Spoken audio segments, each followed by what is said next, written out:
वसई तहसील कार्यालयातील उपहारगृहावर एफडीएची कारवाई. निकृष्ट अन्न आणि अस्वच्छतेप्रकरणी 50,000चा दंड. करार संपूनही उपहारगृह सुरूच. वसई तहसील कार्यालयातील उपहारगृहाच्या कारभारावर आता गंभीर प्रश्नचिन्ह निर्माण झाले आहे. निकृष्ट दर्जाचे अन्न, अस्वच्छता आणि अन्न सुरक्षा नियमांचे उल्लंघन आढळल्याने अन्न व औषध प्रशासन अर्थात एफडीए विभागाने संबंधित व्यवस्थापनावर तब्बल 50,000 रुपयांची दंडात्मक कारवाई केली आहे. मात्र या कारवाईनंतर आणखी एक धक्कादायक बाब समोर आली आहे. उपहारगृहाचा करार तब्बल 2012 मध्येच संपला असल्याची माहिती असताना त्यानंतरही कोणत्या आधारावर हे उपहारगृह सुरू ठेवण्यात आले, यामुळे आता प्रशासनाच्या भूमिकेवरच प्रश्नचिन्ह निर्माण झाले आहे.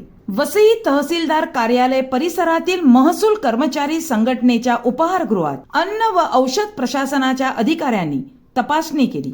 या तपासणी दरम्यान स्वच्छतेच्या नियमांकडे दुर्लक्ष, अन्नाचा निकृष्ट दर्जा आणि अन्न सुरक्षा नियमांचे उल्लंघन झाल्याचे आढळून आल्याची माहिती आहे. या गंभीर त्रुटी प्रकरणी संबंधित व्यवस्थापनावर 50,000 रुपयांचा दंड ठोठावण्यात आला आहे. तसेच भविष्यात पुन्हा अशाच प्रकारच्या त्रुटी आढळल्यास उपहारगृह कायमस्वरूपी सील करण्याचा इशाराही देण्यात आला आहे. मात्र एफडीएच्या कारवाईनंतर आता उपहारगृहाच्या अस्तित्वावरच प्रश्न उपस्थित झाले आहेत. मिळालेल्या माहितीनुसार या उपहारगृहाचा करार सन 2012 मध्येच संपुष्टात आला होता.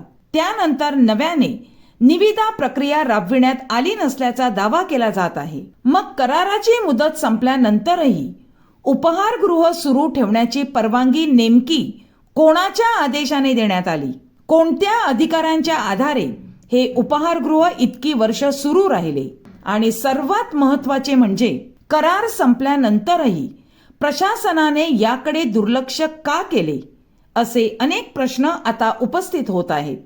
इतकेच नाही तर ज्या इमारतीमध्ये हे उपहारगृह सुरू आहे त्या इमारतीचे स्ट्रक्चरल ऑडिट अद्याप झालेले नसल्याची बाबही समोर आली आहे. तहसील कार्यालय प्रशासनाने व्यवस्थापनाला नोटीस बजावून इमारतीच्या सुरक्षिततेबाबत चिंता व्यक्त केल्याची माहिती आहे. विशेषतः पावसाळ्यात इमारतीचा काही भाग धोकादायक ठरू शकतो अशी शक्यता व्यक्त करत आवश्यक तपासणी पूर्ण होईपर्यंत उपहारगृह रिकामा करण्याच्या सूचना देण्यात आल्याची माहिती आहे.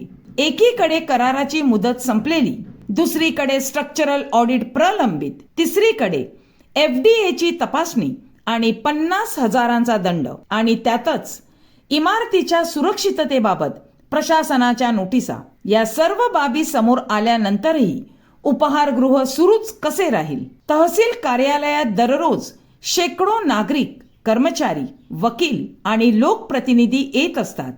त्यामुळे नागरिकांच्या आरोग्याबरोबरच त्यांच्या सुरक्षिततेचाही प्रश्न गंभीर बनला आहे. यामुळे आता नागरिकांकडून या संपूर्ण प्रकरणाची सखोल चौकशी करण्याची मागणी होत आहे. करार संपल्यानंतरही उपहारगृह सुरू ठेवण्यामागे नेमके कारण काय? निविदा प्रक्रिया का राबविण्यात आली नाही? एफडीएच्या कारवाईनंतरही पुढील कार्यवाही काय होणार?